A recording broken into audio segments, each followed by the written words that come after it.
விதவிதமான ஆடை ஆபரணங்களுடன் உங்கள் பண்டிகை நாட்களை ஒளிமயமாக கொண்டாட ஸ்ரீநகரில் உள்ள வேலவன் ஸ்டோர்ஸுக்கு வாங்க. நவம்பர் 20 முதல் 30க்கு இடைப்பட்ட நாட்கள்ல அடுத்தடுத்து 2 தாழ்வு பகுதிகள் தெற்கு மத்திய வங்கக்கடல்ல உருவாக இருக்கு. கடலோரத்தின் ஓரிரு இடங்கள்ல ஒவ்வொரு மாவட்டத்திலுமே நமக்கு மிக கனமழையா 12 சென்டிமீட்டருக்கு மேல மழை பதிவாக வாய்ப்பு இருக்கு. அப்படி பார்க்கும்போது பள்ளி கல்லூரி மாணவர்களுக்கு நவம்பர் 2வது அரை பகுதியில நிறைய விடுமுறை எதிர்பார்க்கலாம். அப்போதெல்லாம் மழைப்பொழிவு குறைந்து காணப்படுதோ அப்போதெல்லாம் பனிப்பொழிவு அதிகரித்து காணப்படும். அதனால நம்ம பனி வந்துட்டா மழைக்கான வாய்ப்பு இல்லை அப்படிங்கிற மாதிரி மக்கள் மத்தியில ஒரு பேச்சு இருக்கு. ஆனா அப்படி இல்லை. சென்னை, திருவள்ளூர், காஞ்சிபுரம், செங்கல்பட்டு, புதுச்சேரி, விழுப்புரம், கடலூர், மயிலாடுதுறை, காரைக்கால், நாகப்பட்டினம், திருவாரூர் உள்ளிட்ட மாவட்டங்களை பொறுத்தளவுக்கு தாழ்வு மண்டலம், புயல் போன்ற அமைப்புகள் கரையை கடப்பதற்கான வாய்ப்புகள் இருக்கு. இந்த நிகழ்வுகள் கரையை கடக்கும் போது ஒரு குறுகிய நேரத்துல தீவிர மழையை ஏற்படுத்தலாம். அதன் காரணமா இந்த குறிப்பிட்ட மாவட்டங்கள் சற்று எச்சரிக்கையாக இருக்க வேண்டியது அவசியம். தினமல நேயர்களுக்கு அன்பான வணக்கம். நம்மோடு டெல்டா வெதர்மேன் ஹேமச்சந்தர் இணைந்திருக்காங்க. சார் வணக்கம். வணக்கம். நவம்பர் மாதத்துடைய துவக்கம் திடீர்னு வெயில் அதிகமா இருந்துச்சு, இப்போ பனி இருக்கு, மழை எப்படி இருக்கும்னு நினைக்கிறீங்க? குறிப்பா பார்த்தோம்னா நமக்கு அக்டோபர் மாதம் இயல்புக்கு அதிகமான மழைப்பொழிவு கிடைச்சிருச்சு. குறிப்பா தொடர்ந்து கண்டினியூவா இருந்துச்சு. ஆமா, அதிலும் பார்த்தோம்னா கடந்த 15 ஆண்டுகள்ல 3வது ஒரு இயல்புக்கு அதிகமான ஆண்டா அக்டோபர் மாதம் அமைஞ்சிச்சு. கிட்டத்தட்ட 23 சென்டிமீட்டர் கிடைச்சிச்சு. ஆனா நவம்பர் தொடங்கி இன்னைக்கு 13 தேதிகள் ஆயிடுச்சு. ஆனா இது வரைக்கும் பார்த்தோம்னா ஒரு 2 சென்டிமீட்டர் அளவிற்கு தான் மழை கிடைத்திருக்கு. இயல்பாவே வடகிழக்கு பருவமழை காலங்களில் இது போன்ற ஒரு தொய்வு நிலைங்கிறது இயல்பு தான். நமக்கு இந்த கடல் சார்ந்த அளவுகள்லாம் சாதகமற்ற நிலையில இருக்கும்போது இது மாதிரி ஒரு வெப்பம் அதிகமான நாட்களும் அதனை தொடர்ந்து பனிப்பொழிவும் வறண்ட வானிலையும் இயல்பு தான். அதிலும் கடந்த சில நாட்களா ஆங்காங்கே இடியுடன் கூடிய மழை பதிவாகிட்டு இருக்கு. இந்த சூழல்ல நமக்கு நவம்பர் 15ஆம் தேதிக்கு பிறகு கடல் சார்ந்த அலைவுகள் இந்திய பெருங்கடல்ல சாதகம் அமையிருக்கு. அதன் காரணமா அடுத்தடுத்த மழை நிகழ்வுகளால வடகிழக்கு பருவமழை தீவிரமடையும்னு எதிர்பார்க்கப்படுது. தீவிரம் அடையும் அப்படின்னா எந்த மாதிரியா இருக்கும்? ஒட்டுமொத்த தமிழ்நாட்டுக்கும் இருக்கும். குறிப்பா பார்த்தோம்னா இப்போ 2 சுற்று மழைப்பொழிவை பார்த்திருக்கோம். இப்ப 3வது சுற்று அப்படின்னு பார்த்தா 2 சுற்றும் ஒரு பெரும் மழையா இல்லாம ஒரு மிதமான மழையா கண்டினியூவா பெஞ்சுது. பட் பெருமழையா இருக்குமா? இப்ப இந்த 3வது சுற்று முதல் படிப்படியா மழையின் தாக்கமும் தீவிரமும் அதிகரிக்கும்னு எதிர்பார்க்கலாம். குறிப்பா பார்த்தோம்னா இலங்கையை ஒட்டிய தென்மேற்கு வங்கக்கடல்ல நவம்பர் 15ஆம் தேதி காற்றழுத்த தாழ்வு நிலை உருவாகுது. இந்த தாழ்வு நிலை தாழ்வு பகுதியாக வலுப்பெற்று இலங்கை, தென்மேற்கு வங்கக்கடல், பிறகு மன்னார் வளைகுடா, குமரிக்கடல் ஊடாக லட்சத்தீவு நோக்கி நகர இருக்கு. இதன் காரணமா நவம்பர் 16ஆம் தேதி டெல்டா மாவட்டங்கள், தென் மாவட்டங்கள்ல மழை தொடங்கி 17, 18 ஆகிய தேதிகள்ல ஒட்டுமொத்த கடலோர மாவட்டங்கள்லையும் சென்னை முதல் கன்னியாகுமரி வரை தமிழகத்தின் அனைத்து கடலோர மாவட்டங்கள்லையும் பரவலா கனமழைக்கான வாய்ப்பு இருக்கு. ஓரிரு இடங்கள்ல மிக கனமழையும் பதிவாகும். அதாவது ஒரு 12 சென்டிமீட்டருக்கு மேலேயும் மழை எதிர்பார்க்கலாம். அதனை தொடர்ந்து 18, 19, 20 தேதிகள் எல்லாம் உள் மாவட்டங்கள், மேற்கு மாவட்டங்கள், மேற்கு தொடர்ச்சி மலை மாவட்டங்கள்னு ஒட்டுமொத்த தமிழகத்திலும் பரவலான மழை வாய்ப்பு என்பது இந்த 16ஆம் தேதி முதல் தொடங்கி 20ஆம் தேதி வரைக்கும் நீடிக்குது. அப்படி பார்க்கும்போது இந்த சுற்று நமக்கு பரவலான மக்களுக்கு தேவையான, விவசாயிகளுக்கு தேவையான மழையை கொடுக்கும். அதனை தொடர்ந்து அடுத்தடுத்த நிகழ்வுகளால மேலும் பருவமழை தீவிரமடையும்னு எதிர்பார்க்கலாம். நம்ம டேட்ஸ் வாரியா எப்போ ரொம்ப தீவிரமடையும் நீங்க பாக்குறீங்க? இப்போ நவம்பர் பொறுத்தளவிற்கு முதல் 2 வாரங்கள் பெரிய எந்தவித மழைக்கான ஒரு சாத்தியக்கூறுகளும் இல்லாமல் போயிடுச்சு. அதுவே 2வது பகுதி இருக்குல்ல, நமக்கு நவம்பர் 15 முதல் 30 வரையிலான காலகட்டத்துல முதல்ல ஒரு தாழ்வு பகுதினால 16 முதல் 20 வரைக்கும் மழைக்கான வாய்ப்புகள் இருக்கு. 4 நாட்கள். ஆமா. அதனை தொடர்ந்து நவம்பர் 20 முதல் 30க்கு இடைப்பட்ட நாட்கள்ல அடுத்தடுத்து 2 தாழ்வு பகுதிகள் தெற்கு மத்திய வங்கக்கடல்ல உருவாக இருக்கு. இதுல முதல்ல உருவாகக்கூடிய அந்த காற்றழுத்த தாழ்வு பகுதி 21ஆம் தேதி வாக்குல உருவாகி அது அதிகபட்சம் காற்றழுத்த தாழ்வு மண்டலம் வரைக்கும் தான் வலுப்பெறும். அதுவுமே பரவலா தீவிரமடைந்து மழைப்பொழிவை கொடுக்கும் அப்படின்னு எதிர்பார்க்கப்படுது. அதனை தொடர்ந்து நவம்பர் 25ஆம் தேதிக்கு பிறகு மற்றொரு காற்றழுத்த தாழ்வு பகுதி தெற்கு மத்திய வங்கக்கடல்ல உருவாக இருக்கு. இது புயல் சின்னமாக மாறுவதற்கான வாய்ப்புகளும் சாத்தியக்கூறுகளும் அதிகமா தெரியுது. அப்படி பார்க்கும்போது நமக்கு நவம்பரின் பிற்பகுதி முழுதுமே மழைக்கான வாய்ப்புகளும் பருவமழை தீவிரமடைந்தும் காணப்படும் எதிர்பார்க்கப்படுது. பெரும்பாலான நாட்கள் மழைப்பொழிவுக்கான வாய்ப்புகள் இருக்கு மாநிலத்துல. மாநிலம் அப்படின்னா ஒட்டுமொத்த தமிழகம். அதாவது பார்த்தோம்னா ஒவ்வொரு நாட்கள் ஒவ்வொரு பகுதியில மழை இருந்துட்டே இருக்கும். நமக்கு அந்த சலனங்களின் நகர்வை பொறுத்து ஒரு பகுதி, அதாவது வட மாவட்டங்கள்ல ஒரு நாளும், தென் மாவட்டங்கள்ல ஒரு நாளும் அப்படி இருக்கும். இடையிடையே இந்த சலனம் நமக்கு மிக சாதகமா அமையும் போது ஒட்டுமொத்த தமிழகத்திலுமே பருவமழை தீவிரமடைந்த மழைப்பொழிவு கொடுக்கும் அப்படின்னு எதிர்பார்க்கலாம். அஹ், சென்னையை பொறுத்த வரைக்கும் நவம்பர் 16ல இருந்து 30 வரைக்கும் நீங்க நவம்பர் 16ல இருந்து 20 வரைக்கும் ஒரு மழை அளவு, ம். 20ல இருந்து 30 வரைக்கும் இன்னொரு வகையான மழை அளவு ஆமா. சொல்றீங்க. அது ஒரு பெருமழையா இருக்கும் அப்படின்னு. ம். இதுல எப்பவுமே நம்ம மழையை டிசைட் பண்ணும்போது பள்ளி கல்லூரிகளுக்கு பாதிப்பு வருமா, அந்த மாதிரி ஏதாவது இருக்கா? குறிப்பா இப்ப நமக்கு நவம்பர் 17ஆம் தேதி 18ஆம் தேதி பார்த்தோம்னா நமக்கு பருவமழை தீவிரமடைந்து விட்டு விட்டு கனமழை பதிவாகும். 17, 18 17 விட்டு விட்டு கனமழை பதிவாகிறதுக்கான வாய்ப்பு இருக்கு. அதிலும் குறிப்பா ஒட்டுமொத்த தமிழக கடலோர மாவட்டங்கள்லயும் மழை எதிர்பார்க்கப்படுது. பொதுவா கனமழை அப்படின்னா நமக்கு எவ்வளவு சென்டிமீட்டர் வரைக்கும்? அதாவது இயல்பா 6 சென்டிமீட்டர் முதல் 11.5 சென்டிமீட்டர் வரைக்கும் கனமழை அப்படின்னு வகைப்படுத்துறோம். ம். 11.6 அதாவது 12 சென்டிமீட்டர் முதல் 20 சென்டிமீட்டர் வரையிலான அதி கனமழை. அது வந்து மிக கனமழை. ம். ஆரஞ்சு அலர்ட் கொடுப்பாங்க. 20 சென்டிமீட்டருக்கு மேல மழை பதிவாகும் 24 மணி நேரத்துலன்னா ரெட் அலர்ட் கொடுப்பாங்க. அது அதி கனமழை. இப்போ நம்ம 17, 18 தேதிகளை பொறுத்தளவிற்கு கடலோர மாவட்டங்கள்ல பரவலா கனமழைக்கு வாய்ப்பு இருக்கு. அதாவது அநேக இடங்கள்ல 6லிருந்து 12 சென்டிமீட்டர் அளவிற்கு மழை பதிவாக வாய்ப்பு இருக்கு. கடலோரத்தின் ஓரிரு இடங்கள்ல ஒவ்வொரு மாவட்டத்திலுமே நமக்கு வந்து மிக கனமழையா 12 சென்டிமீட்டருக்கு மேல மழை பதிவாக வாய்ப்பு இருக்கு. குறிப்பா வடகடலோரம் மற்றும் காவிரி டெல்டா மாவட்டங்கள், தென்கடலோர மாவட்டங்கள். அப்படி பார்க்கும்போது பள்ளி கல்லூரி மாணவர்களுக்கு நவம்பர் 2வது அரைப்பகுதியில நிறைய விடுமுறை எதிர்பார்க்கலாம்.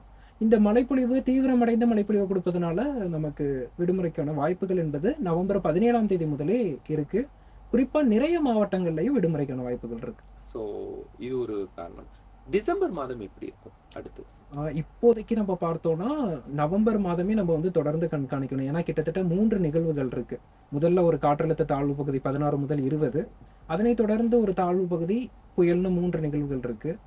அப்போ நமக்கு டிசம்பர் மாதமும் இயல்புக்கு அதிகமான மழைக்கான வாய்ப்புகள் இந்த காற்றழுத்த தாழ்வுகள் புயல் சின்னம் உருவாகிறதுக்கான வாய்ப்பு அது வந்து நவம்பர் இறுதி வாரத்துல 25ஆம் தேதிக்கு பிறகு ஒரு தாழ்வு பகுதி உருவாகுது. அது புயலாக மாறும்னு எதிர்பார்க்கப்படுது. அப்படி பார்க்கும்போது இம்மாத இறுதியில தமிழகத்திற்கு நமக்கு புயலுக்கான வாய்ப்பு இருக்கு. இருந்தாலும் அது நமக்கு இன்னும் ஒரு நாட்கள் சென்ற பிறகுதான் அது எந்த பகுதியை மையமாக வைத்து கரையை கிடக்கும். அது சென்னை, திருவள்ளூர், காஞ்சிபுரம் நோக்கி நகருமா, அல்லது கடலூர், விழுப்புரம் நோக்கி நகருமா, இல்ல காவிரி டெல்டா மாவட்டங்கள் நோக்கி நகருமாங்கிறது உறுதியா தெரியும். இந்த புயலின் காரணமா டிசம்பர் மாதத்துல இருக்கக்கூடிய மழை அளவுகள்ங்கிறது நமக்கு இந்த புயலை பொறுத்து தான் அமையும். டிசம்பர் மாதத்தை பொறுத்தளவிற்கு இயல்பாக 9 சென்டிமீட்டர் மழைப்பொழிவு மாநிலத்தின் சராசரி. இந்த ஆண்டு இயல்புக்கு அதிகமான மழையை நம்ம எதிர்பார்க்கலாம். எந்த வாரங்கள்ல எதிர்பார்க்கலாங்கிறது இந்த அடுத்தடுத்த மழை நிகழ்வுகளை நெருங்கும் போது நமக்கு அதை பத்தி ஒரு துல்லியத்தன்மை கிடைக்கும். இப்ப நமக்கு கிடைச்சிருக்க டேட்டாஸ் நம்பர்ஸை வச்சு காற்றழுத்த தாழ்நிலை மூலமா வரக்கூடிய அந்த புயல் வலுவான புயலா இருக்குமா? கண்டிப்பாக வந்து மாத இறுதியில உருவாகக்கூடிய புயல் தீவிர புயலாக வலுப்பெறுவதற்கான வாய்ப்பு இருக்கு. அதாவது சிவியர் சைக்ளோனிக் ஸ்டோம் அப்படின்னு சொல்லுவோம். ஆனா காற்று பாதிப்பை ஏற்படுத்தாது. ஏன்னா கடல் சார்ந்த அலைவுகள் நமக்கு மிக சாதகமா இருக்கும் அப்படின்னு எதிர்பார்க்கப்படுது. அதன் காரணமா காற்று பாதிப்புக்கு இல்ல, மழைப்பொழிவு குறுகிய நேரத்துல தீவிர மழைப்பொழிவை கொடுக்கலாம். அதிலும் நமக்கு இப்ப நவம்பர் 17ஆம் தேதி தொடங்கி 25ஆம் தேதி வரையிலான காலகட்டத்துல பருவமழை தீவிரம் அடைகிறதுனால அந்த புயல் குறித்து சற்று எச்சரிக்கையாக இருக்கிறது நல்லது. இருந்தாலும் அந்த புயல் எந்த பகுதியை கரையை கடக்கும் என்பதெல்லாம் நமக்கு ஒரு நவம்பர் 20ஆம் தேதி வாக்குல ஒரு துல்லியத்தன்மையோட தெளிவாக தெரியும். அப்போது அது குறித்து தெளிவாக பேசும். இப்ப இந்த புயல் கரையை கடக்கிறது அப்படிங்கிற விஷயம் அது சார்ந்து மழைப்பொழிவும் கடுமையா இருக்கும். ஆமா ஆமா, காற்றை விட மழை பாதிப்பு தான் இந்த வருடம் உருவாகக்கூடிய சலனங்கள் ஏற்படுத்தும்னு எதிர்பார்க்கப்படுது. ஆனா இப்ப அந்த சிம்டம்ஸ் எல்லாம் தெரியுதா? மழை கடுமையா, ஏன்னா மழையெல்லாம் பெஞ்சிச்சு, அதனால மழை இருக்காது அப்படிங்கிற ஒரு, ஏன்னா பனியெல்லாம் கூட வர ஆரம்பிச்சிருச்சு இல்ல அப்படிங்கிற ஒரு பார்வை இருக்கு. இயல்பாவே நமக்கு வந்து வடகிழக்கு பருவமழையோட பேட்டர்ன் என்னன்னா, வட இந்தியாவிலிருந்து குளிர்ந்த வடக்கு காற்றும் தென்சீன கடலிலிருந்து ஈரப்பதமான கிழக்கு காற்றும் வருகை தந்து அது வடகிழக்கு காற்றா வந்து நமக்கு மழைப்பொழிவு கொடுக்கிறது தான் வடகிழக்கு பருவமழை. வட இந்தியா முழுவதுமே இது வந்து பனிக்காலத்தின் தொடக்கம் அப்படின்னு சொல்லலாம். அதன் காரணமா அவ்வப்போது எப்போதெல்லாம் மழைப்பொழிவு வந்து குறைந்து காணப்படுதோ அப்போதெல்லாம் பனிப்பொழிவு அதிகரித்து காணப்படும். அதனால நம்ம வந்து பனி வந்துட்டா மழைக்கான வாய்ப்பு இல்லை அப்படிங்கிற மாதிரி மக்கள் மத்தியில ஒரு ஒரு பேச்சு இருக்கு. ஆனா அப்படி இல்லை. அது வந்து வடகிழக்கு பருவமழையில சாத்தியமோ அது அமையாது. நமக்கு நாளை காலை மழை தொடங்குதுன்னா இரவு வரைக்குமே பனி இருக்கும்.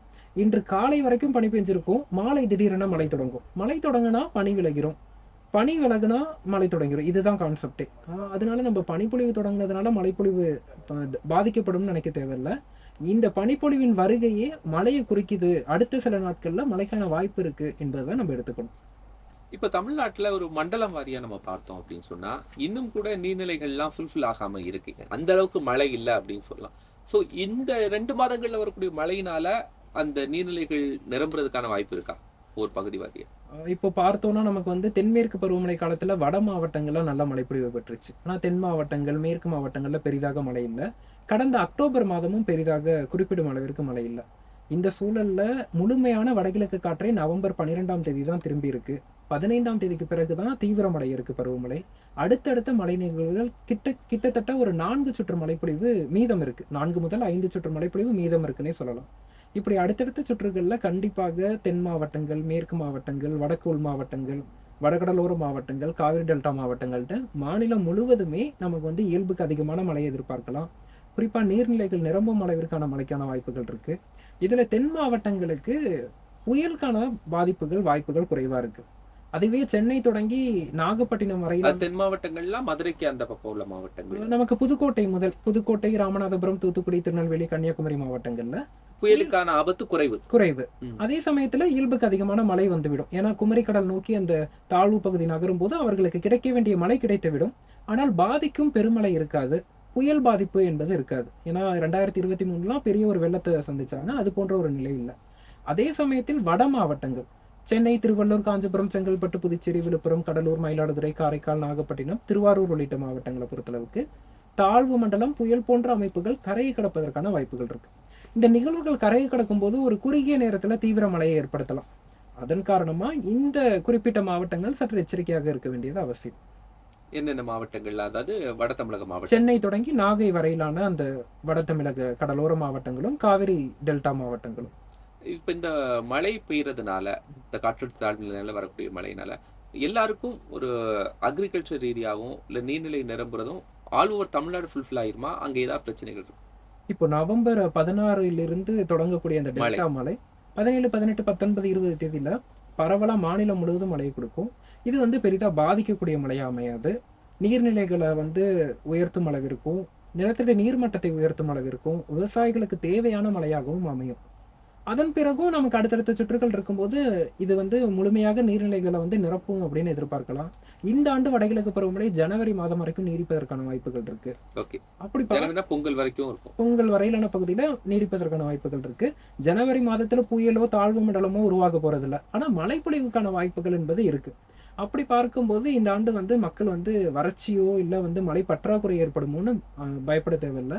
கண்டிப்பாக சற்று பிந்திய மழை அப்படின்னு சொல்லலாம். முன்பகுதியில மழை குறைவாகவும், நமக்கு கார்த்திகை, மார்கழி மாதங்கள்ல, தை மாதங்கள்ல மழைக்கான வாய்ப்புகளும் இந்த ஆண்டு தென்படுது. நவம்பர் மாசம் என்ன மாதிரியான கால சூழ்நிலை இருக்கோ அதை பொறுத்து நம்ம டிசம்பரை ப்ரெடிக்ட் பண்ண முடியுமா? இப்பவுமே ஏன்னா டிசம்பர் தான் லீவு, எக்ஸாமினேஷன் எல்லாமே அந்த ஃப்ளோ அந்த மந்த் தானே இருக்கு. ஆனா இப்போ பார்த்தோம்னா நமக்கு இப்ப நவம்பர் முதல் 2 வாரங்கள் எந்த நிகழ்வுமே இல்லை. அடுத்த 2 வாரங்கள்ல பார்த்தோம்னா அடுத்தடுத்து 3 நிகழ்வுகள் எதிர்பார்க்கிறோம். இந்த 3 நிகழ்வுனால கடல்ல வெப்பநிலை மாறுபடும், அதோட வளிமண்டலத்துல காற்றின் போக்குல வந்து மாறுபாடு ஏற்படும். இதெல்லாம் பொறுத்துதான் டிசம்பர் மாத வானிலைங்கிறது அமையும். அதன் காரணமா நமக்கு இப்ப நவம்பரை பொறுத்தளவிற்கு அடுத்த 2 வாரங்கள் கண்டிப்பாக 16ஆம் தேதிக்கு பின்பு கொஞ்சம் கவனமா இருக்கணும். அதுல 20ஆம் தேதிக்கு பிறகு கூடுதல் கவனம்ங்கிறது தேவை. அப்படி பார்க்கும்போது இந்த நவம்பர் மாதம் மழையின் தாக்கத்தை பொறுத்து தான் டிசம்பர் மாதம் வானிலை அமையும் அப்படிங்கறத நம்ம குறிப்பிடலாம். அதாவது இந்த 2 செட், அதாவது என்ன பிற்பகுதி, நவம்பர் மாதத்தின் பிற்பகுதி அப்படிங்கிறது வட தமிழகம், நீங்க சொல்லக்கூடிய நாகப்பட்டினத்துல இருந்து இந்த பகுதியில் உள்ள மக்கள் மட்டும் கவனமா இருக்கணுமா, இல்ல தென் தமிழகம் கவனமா இருக்கணுமா? பிகாஸ் அவங்களுடைய ப்ரோக்ராம்ஸ், சுப தினங்கள், இந்த மாதிரி எல்லாத்துக்கும் அரேஞ்ச்மெண்ட்ஸ் பண்ண வேண்டியது இருக்கும்ல. கண்டிப்பா. ஸோ அந்த பார்வையில எந்த பக்கம் ரொம்ப கவனமா இருக்கணும்?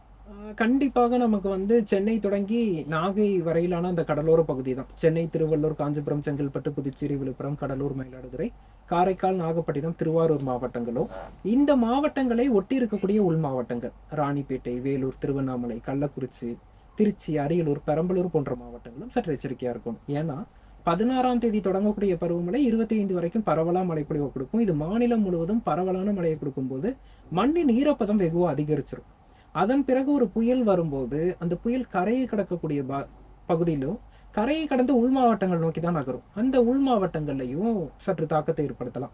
அப்படி பார்க்கும்போது நவம்பர் இறுதி வார புயலை நம்ம தொடர்ந்து கண்காணிக்க வேண்டிய அவசியம் ஏற்பட்டிருக்கு. அதே சமயத்தில் தற்போது மக்கள் அச்சப்பட தேவையில்லை. வரக்கூடிய நாட்கள்ல இருக்கக்கூடிய அந்த இதமான மழைப்பொழிவை, தீவிரமான மழைப்பொழிவை மக்கள் வந்து அதை பார்க்கலாம், சந்திக்கலாம். ஏன்னா இது வரைக்குமே முழுமையான ஒரு பருவமழை காலங்கிறது மக்கள் அதை பார்க்கல. இப்பதான் இந்த 16ஆம் தேதிக்கு பிறகு 17ஆம் தேதி முதல் தான் அந்த முழுமையான வடகிழக்கு பருவமழை காலம்ங்கிறதே உருவாக இருக்கு. இந்த சமயத்துல நம்ம வந்து பருவமழை வந்து வரவேற்கலாம். ஓகே. ஸோ அப்போ நவம்பர் பிற்பகுதியில் வரக்கூடிய நம்ம டிசம்பர் பொங்கல் வரைக்கும் நம்ம ஒரு கன்சிஸ்டன்சியா இருக்கும் அப்படிங்கிற மைண்ட் செட்டுக்குள்ள இருக்கணும். ஆமா, விட்டு விட்டு, அதாவது இடைவெளி இருக்கும். இப்ப நமக்கு நவம்பர் 30 வரைக்கும் இடைவெளி சற்று குறைவா இருக்கு. இல்ல நம்ம ஏற்கனவே நவம்பர் 1 வரைக்கும், அதாவது அக்டோபரினுடைய பிற்பகுதியில ஒரு மழை இருந்துச்சு. ஒரு 15 டேஸ் கண்டினியூஷனா மழை இருந்துச்சு. அதுக்கப்புறம் கொஞ்சம் வெயில் கடுமையா இருந்துச்சு. ஆமா, சோ அந்த மாதிரி சேஞ்சஸ் இதே பேட்டர்ன் தான் இருக்கும். அந்த பிரேக் தான் எப்போ வருங்கிறத நம்ம பார்க்கணும். டிசம்பர் முதல் வாரமே பிரேக்கா இல்ல இரண்டாவது வாரம் பிரேக், அது நம்ம இந்த மந்த்தை பொறுத்து தான் கால்குலேட் பண்ணலாம். அதை கால்குலேட் பண்ண முடியும். சரி, ரொம்ப சந்தோஷம். நிறைய தகவல் பகிர்ந்து கொண்டு நேர்களுக்கு பிரயோஜனமாக இருக்கும். அவங்க தங்களுடைய ப்ரோக்ராம்ஸாக இருக்கட்டும், ஸ்கூல் எஜுகேஷன் சம்பந்தமான விஷயமா இருக்கட்டும், அதெல்லாமே நம்மளுடைய இந்த நேர்காணல் பார்த்து அவங்களால கொஞ்சம் விஷயத்தை கால்குலேட் பண்ணி செய்ய முடியும். ரொம்ப நன்றி. நன்றி. நேர்களை மற்றும் ஒரு நிகழ்ச்சி சந்திக்கலாம். நன்றி.